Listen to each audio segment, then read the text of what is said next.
Move on to our next presenter. We are very privileged to have Adam Weiderman, who has travelled up from Canberra. Adam is a Senior Executive Officer in the Australian Government, Department of Education, Skills and Employment. In his current role, Adam leads advice on foundation skills, language, literacy, numeracy and digital skills, vocational education delivered in secondary schools and the apprenticeship system. Prior to this, Adam was responsible for the Commonwealth multi-billion-dollar investment to secure the pipeline of apprentices and trainees as part of the economic response to COVID-19. He's held a number of roles with the Australian and New Zealand governments, advising us on social and economic policy. Ladies and gentlemen, please welcome Adam Weiderman.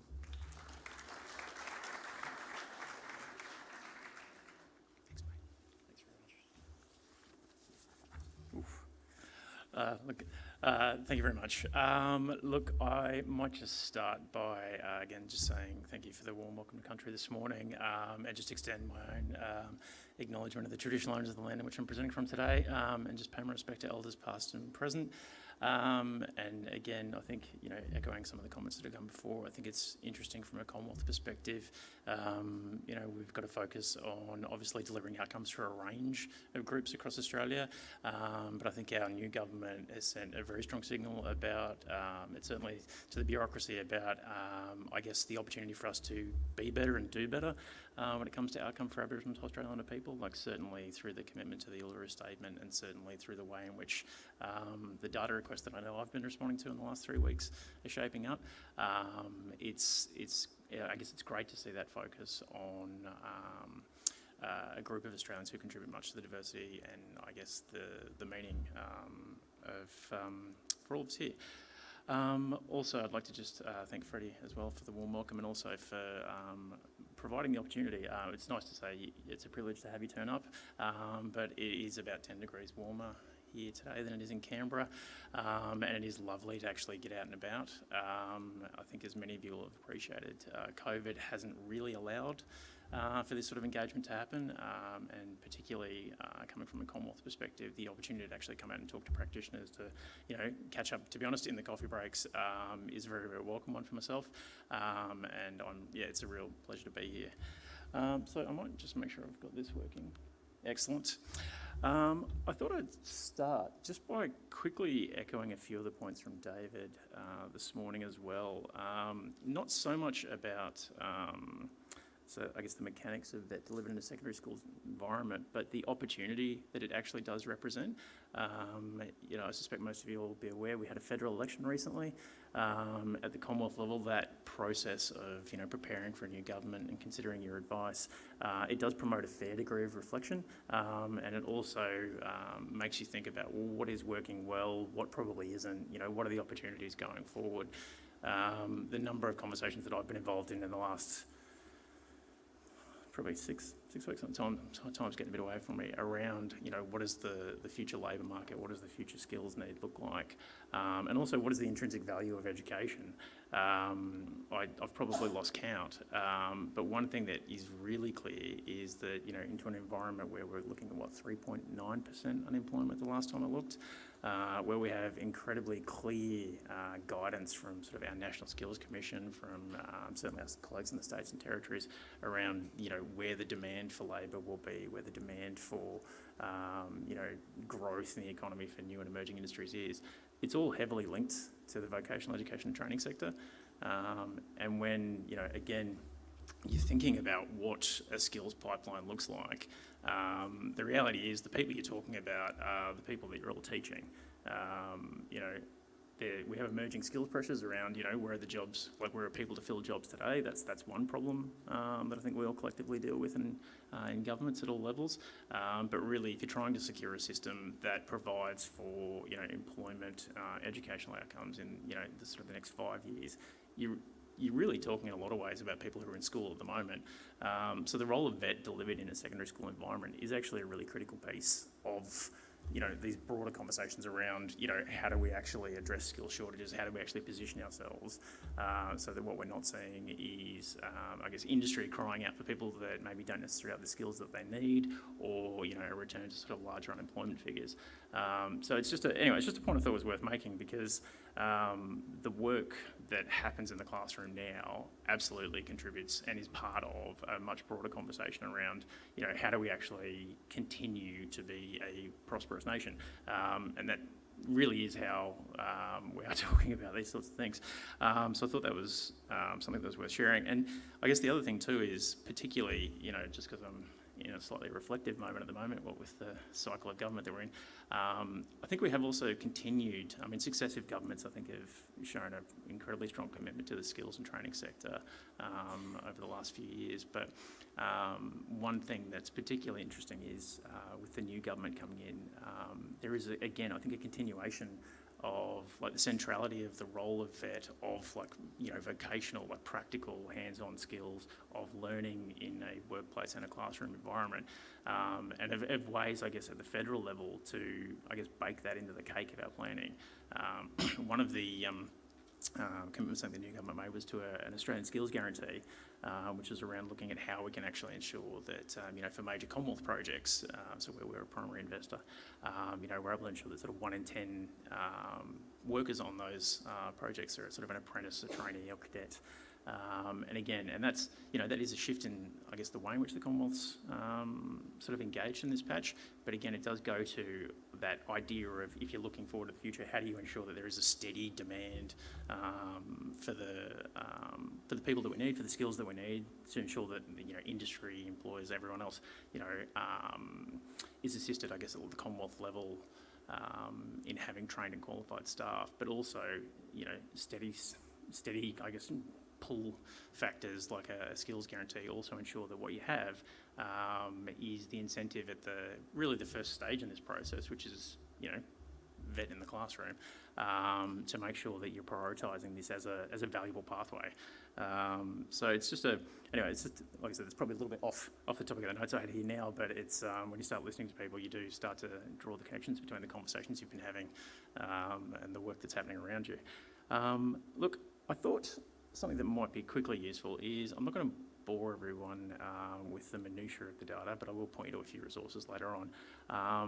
The one thing I thought was interesting is, whenever I kind of give a presentation like this, I'm very quick to acknowledge that VET, including in a schools context, is a responsibility and a policy area that we absolutely deliver in partnership with our colleagues in the states and territories, the Commonwealth. We always have an interest in things, but the reality is a lot of the hard work is actually done in the States. So I sort of do that quick acknowledgement for David there, because I'm conscious there's a number of reforms in New South Wales, and certainly, we're not in the weeds on this stuff, but we do monitor things from a national perspective, because I'd say our focus really does tend to be around, how does it contribute to, the labour force of the future, and how does it go, and particularly in my patch, to sort of core issues around social participation as well, like how does education, just as an outcome, allow people to just participate in the broader world in society.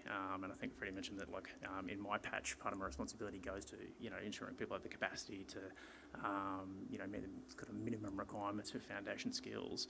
And there's some really disturbing data about the extent to which people wouldn't share, our collective level of literacy and numeracy. And I suspect that's something you're probably all very familiar with, actually, on a personal level. And so, training, whether it's directly linked to a job or not, I think does go an extraordinarily long way to ensuring that, at the minimum, people maybe understand what opportunities there are in the world for them, but also that they're garnering the skills that actually allow them just to participate in the world, and then make the choices about their future and, however they want in response to the circumstances that they're faced with. So I won't go too much into that. So what I thought I would do is just quickly talk about some of the stuff at the national level and then go down to some of the resources and some of the improved information sharing that we're trying to deliver. And I guess information that I think is probably, well, hopefully, useful for you in your roles in kind of delivering vet in a school context, but also into supporting people, again, to make these, I guess, these choices about, you know, when we talk about pathways and things like that. In some ways, I think we do expect a lot of people at about age 16, 17, you know, to know what they want. Quality information is important, but also I think information for you as kind of the practitioners in this space is also critical around the context. So it's just, this isn't sort of anything other than just a bit of colour and shape, but I think there's a few interesting things here around New South Wales, which is particularly how the state's a little bit of an outlier in terms of its delivery of, I guess, what we've been kind of loosely framing as the top 5 courses. There's an incredible focus on construction and also on the tourism and hospitality. And at a Commonwealth level, I think part of the reason why that, you know, those sorts of things interest us is because, you know, we've had a massive pandemic in the last 2 years, and so, you know, you do look for vulnerable industries, but also, again, we do try and align activity to the areas where we know there's demand. Now, as we sort of start to, I hesitate to say emerge from COVID, I'd say manage is probably a better word. You know, a resurgence of hospitality we're hoping will actually lead to some jobs, but certainly construction and plumbing services. I mean, let's face it, the construction sector is predicated on the vet system. I think there will continue to be jobs there. But also, there's an interesting thing, I think we were talking a little bit earlier around, you know, the shifts in the use of vet qualifications in a school context as well.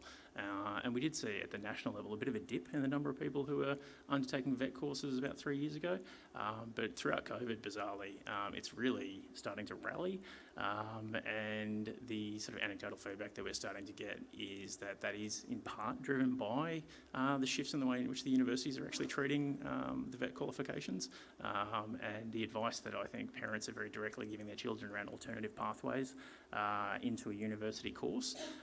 So again, when you think about, you know, again, this is sort of at the Commonwealth level, sort of our interest in vet, we do tend to follow things in terms of trends and patterns, and it is interesting to see how, you know, the shifts in I guess the use of vet qualifications and the drivers are affected by, you know, things as simple as university entrance and the parental decision, because for us it's, you know, you can start to sort of anticipate, well, okay, well, what does that have, you know, flow-on effects in terms of, you know, courses that are on scope, you know, the availability, and this sort of perpetual challenge between, you know, getting a really positive balance between the availability of courses so that people have choice in their area around, you know, the ability to pursue their interests, but then also, you know, again, I'd say what is, you know, sort of a constant pressure of ensuring that, you know, we're meeting the supply of qualified labour in the labour market as well.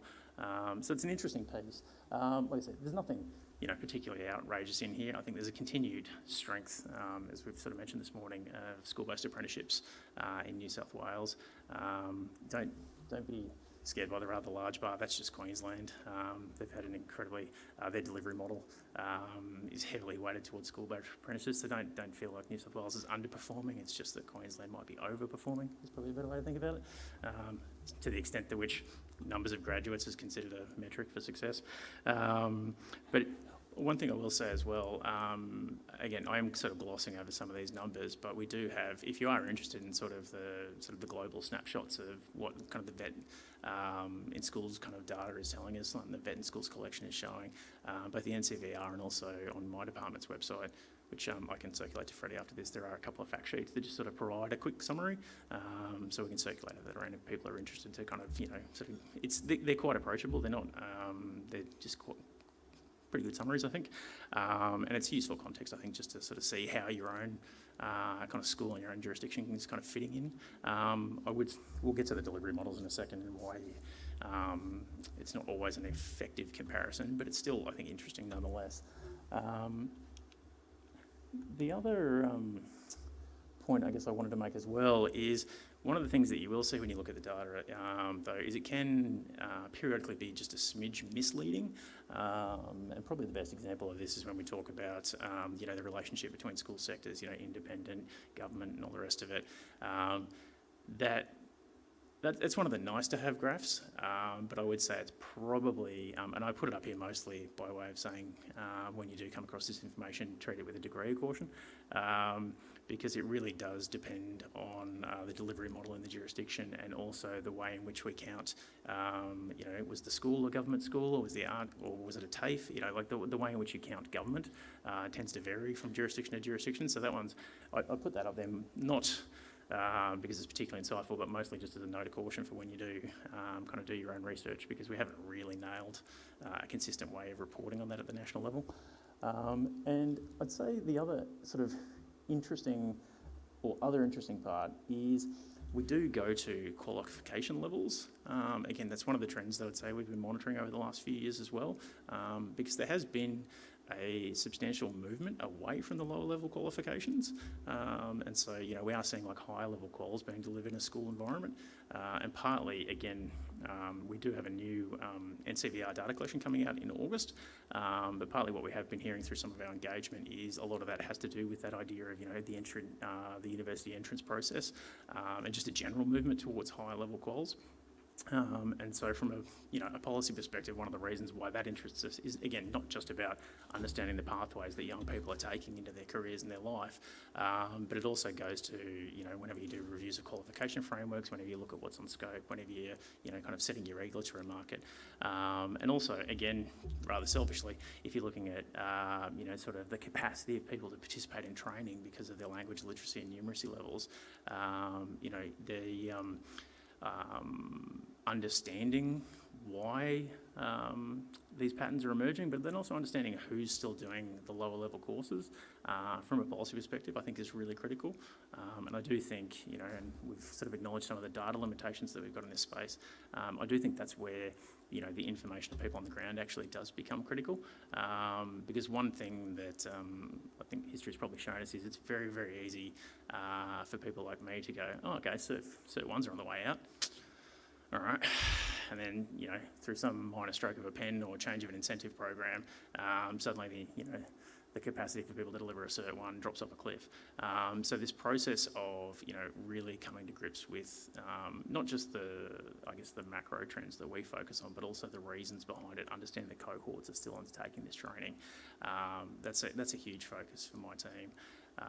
Because again, I'm fairly conscious that nuanced advice needs to be informed by what's happening on the ground. But it is, as I say, interesting. And by the way, this is a shameless call for if you do have fantastic case studies of where things are going well, why they're working. I'm always greedy for the information and I'm happy to take it. I think there was an excellent slide in the previous presentation about the number of reviews that we've done into VET for secondary schools and just the VET sector more broadly, to be honest. Commonwealth's contributed to quite a few of those.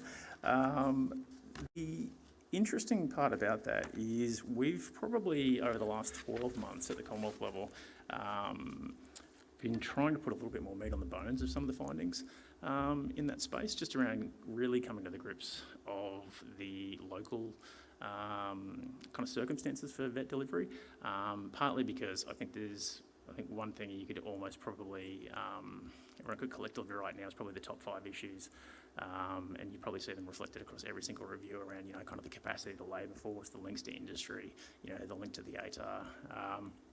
There's a couple of pretty familiar themes in there, but some of the interesting sort of elements that I guess have really been coming through for us in the last year is while, and again, this is probably more for our interest, but while the delivery models do vary from state to state, they are fairly consistent internally. In some ways, that's not a huge shock. You've all got to operate under, say, the regulatory environment in New South Wales. It makes sense that there would be a degree of consistency, but that's even across provider types. Where, you can see a bit of variability is across state lines, but also the delivery models themselves can be a bit different. So, we've seen like examples of schools that are the RTO. We've seen schools partnering with other RTOs. We've got cluster arrangements where the school is the RTO and then provides services as the RTO to 5 other schools in the region. And you can imagine the way in which, these different ways of working sort of alleviate or exacerbate some of the other challenges around, like, say, the workforce capacity or, the ability to put things on scope varies hugely. And where it's a bit of a tricky space is everyone sort of asks you, okay, well, what's the best one? Which one should we do? That's a terrible question, just to put it flat, because they're all pretty good, but you have to have the comma in their own way. And it really depends on where you put the priority. There are some fantastic, at a national level, fantastic delivery models that focus on, getting like high percentages of kids through, to their grade 12 senior school certificate. There are some fantastic examples of industry engagement at a local level with employers and schools. There are some fantastic examples of how RTOs are deeply engaged in, not just the delivery of VET, but also the structure of the curriculum over the 12 months of the year, and where schools are equally, returning serve in the design of training packages. That's all good. The very, very hard part, and I think we've sort of touched on this, is being comfortable acknowledging that and not trying to basically pick up something that works great in Ipswich and then tell someone in Parramatta that they've got to roll it out. It's just not...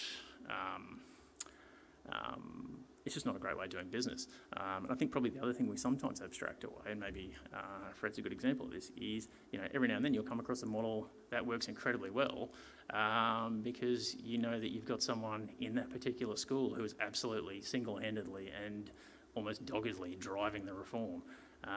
It's very, very hard, say if you're a Commonwealth public servant, to go, great, let's roll out a national model that relies on, Fred.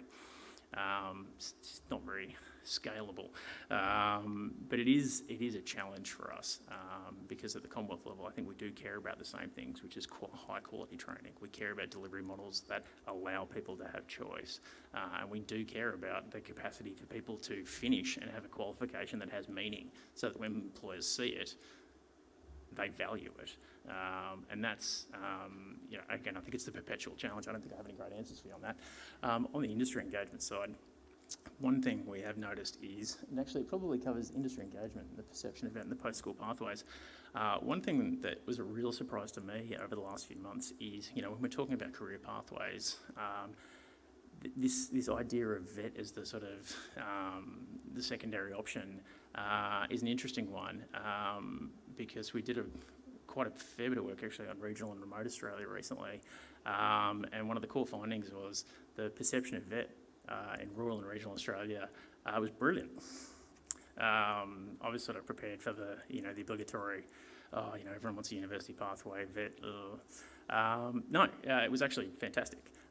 The links to employers, the survey results from parents, the community expectations around VET and their capacity to recommend to kids in their area that they undertake a VET qualification, basically all came up as, it's a great idea, why wouldn't you be doing it? You'd be mad not to do it. Isn't that where the jobs are? And it's a funny thing that we're still trying to unpack. I think like the early sense I've got is there is, again, because everything has a trade-off, I think some of that is linked to the fact that, when you do go regional and remote, you probably do have less, variety in terms of your employment outcomes, the employers you can engage with. So I think you do end up having stronger relationships because the pathway between you and, the job that's available to you is pretty clear. Whereas as you move into cities, I think, there's a fair bit more variety around what you can do, and both in terms of your employment outcomes, but also in terms of the course offerings. So perhaps it's just a trade-off of, when you don't have many options, you really can see the value in pursuing the ones you do because they absolutely almost have a damn near 100% hit rate in terms of getting a job. But it's an interesting nuance that I think, at least at the Commonwealth level, we probably haven't canvassed particularly, and it's something I'd like to try and work out how. It's probably the one area where I'd like to try and work out how you bottle that. I don't really have any great sense on that yet, but I do think, again, no one operates at a national level, no one operates at a state level. If a regional and rural community can find a way to have fairly high degrees of engagement in the VET system in school and to value that as a pathway, most people tend to function in communities, and I don't see how you couldn't find a way to manage, community level arrangements where you can start to see an increase in that perception of VET and the value of it at the local level, and just effectively accept that you're just going to have to do it through smaller geographical areas. The workforce piece, I'll do a quick nod to that because I think that one's always an interesting one that comes up. I don't have any great answers on that. It's something that continues to come forward around, the relationship between, the qualifications required to teach in a school environment the need to have industry engagement and, appropriate calls there. I'd love to say I've got a fantastic answer for you on that. I think if it was easy, someone smarter than me probably would have done it before me. It is something that we're still looking at. So it's really just me acknowledging that I know it's a problem. Where we do, I think, start to provide, some support, both for yourselves but also for young people. And again, I think to contribute to this, this notion of vet as both a valued but also, to be honest, a pretty necessary pathway, is around some of the work that David mentioned with our National Careers Institute. A few years ago, the government made a decision to basically look at all the information channels that are available for young people, and to make an assessment about how we could, communicate both the value of vet more effectively, but also the literal opportunities and those first decisions that you're expecting someone to make, to kind of get them in the door and to help them take something that probably seems a bit ominous, like their entire future, and to break it up into bite-sized pieces, so that it becomes both manageable but also approachable. There's an interesting thing around the capacity to self-navigate, how you target parents and all the rest of it. But I do think targeting the practitioners is also a critical element to this, and the National Careers Institute has a fairly central role in that. So at last blush, I think the initial assessment was we'd found about 140 odd individual channels for people to find information about the vet sector. Not great. To be honest, it's pretty confusing. I'm invested in this patch, and I remember trying to work out how to sign up for an apprenticeship a few years back. That was not easy. And again, I ran a branch that was putting about $7 billion into the economy in apprenticeships. If I can't do that, I don't know how a 17-year-old is expected to do it. I don't know how someone on ASBA is expected to do it, and I don't know how anyone could find that acceptable. So there is a huge program of work underway to consolidate the information that's available to young people about their opportunities in vet, about the options for them in the classroom. There's also a huge range of supports and materials available for yourselves in having those conversations with people and helping to guide that discussion, but also guide the delivery of your own courses. It is an incredibly useful resource, and I think importantly as well, coming back to my earlier point about the fact that the Commonwealth can't turn around without having to work with the states, because so much of what people care about in this patch is actually really delivered at the state level. One of the critical things for us is making sure that we do actually make it line up with the information that's available in things like Careers New South Wales, that you can track a pathway from a very nice introductory document or video or whatnot at the national level, just about tell me about an apprenticeship, and you can follow that right the way through to the end, which is the relevant state form that you've got to fill out, or the phone number for the person who's going to help you, or the resource that is specific about the funding that might be available to support you or your employer, and that's a huge piece of work. But there's probably the critical one is there's a website called Your Career, which I suspect you're probably all pretty familiar with. That'll be the main, avenue for Commonwealth information in the coming years. And the reason it's a priority for us, I think, is because, again, we're federal, we take a national view. All the evidence we've seen is that, young people are expected to have sort of 4 or 5 careers now. The idea that, you can have 4 or 5 careers and what that could look like, which might involve, I think there was a LinkedIn report that then sort of said that could encompass somewhere in the area of 17 different jobs. This is not the sort of model of employment and model of people's future where you get your one job and you work your way through it and then off you go. The challenges I think they're facing fairly significant. I think they're difficult conversations. Like I said at the beginning, I think we do expect a lot of people when they're young, and anything like the Your Career website that can start to provide information in an accessible and approachable way to help them both make choices that are relevant to them, but also to take a bit of the heat out of the choice itself, I think is fairly critical, particularly when I think, let's face it, the last 2.5 years in particular, have only really exacerbated the difficulty of having connection and understanding your pathways and having a capacity to participate. Young people do feel the impacts of downturns more seriously and longer than the rest of us. That's just a thing that we know. We see it on our caseloads for youth allowance. We see it in the duration that they can receive support through our employment services programs. We basically see it across the board. So these transition points, these having skills that are delivered in a classroom environment that ready them for the rest of the world and support that transition. If you can nail that, you're basically halfway there. I'll just go to the next part. So these are a couple of the resources, and look, I actually spent the flight over here going back through them because, to be honest, I will admit it had been a couple of months since I'd looked at them. And the nice thing about it was I was actually pleasantly surprised about what's in there, and even picking up on the point around, a career being a lifetime opportunity. The interesting thing is these are absolutely targeted, these resources, at 15-year-olds to about 24. That's really the target group for this information, and I think that's the value to yourselves and to the students that you work with, because it does cover everything that you could possibly imagine.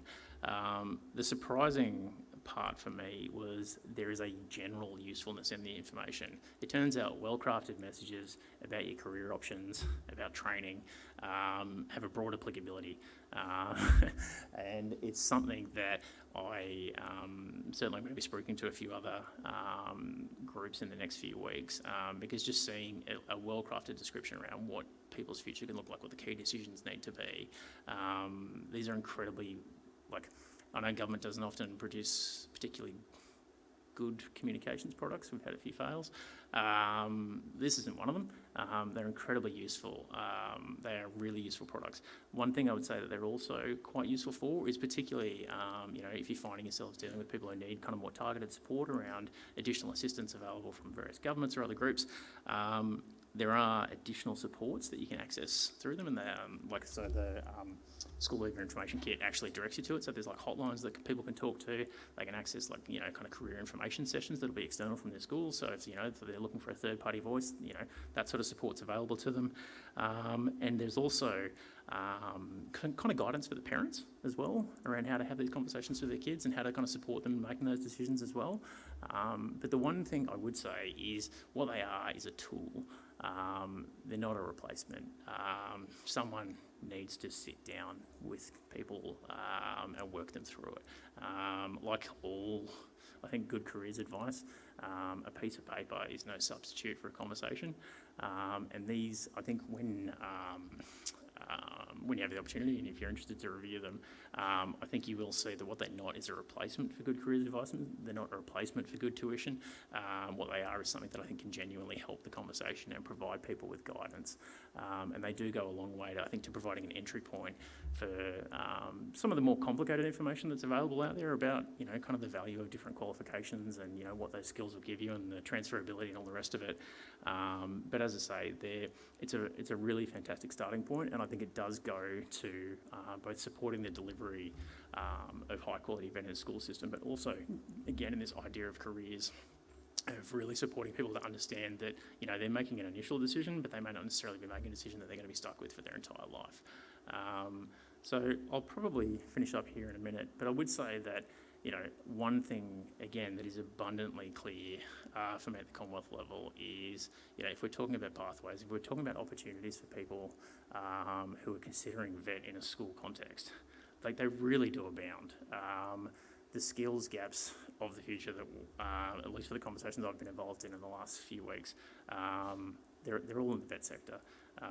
Even, you'll see a lot of Commonwealth material around the concept of the Australian apprenticeship. The range of activity that covers beyond the traditional hard hats is extraordinary.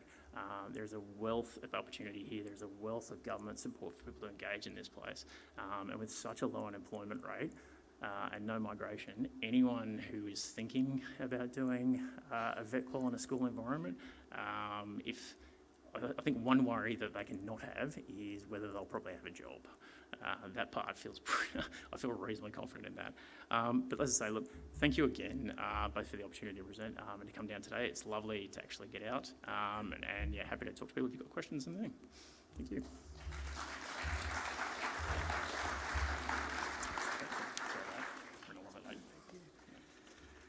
just wait around, Adam. A small token of appreciation, and thank you so much for great resources and advice. Really appreciate you coming out from Canberra. Thank you.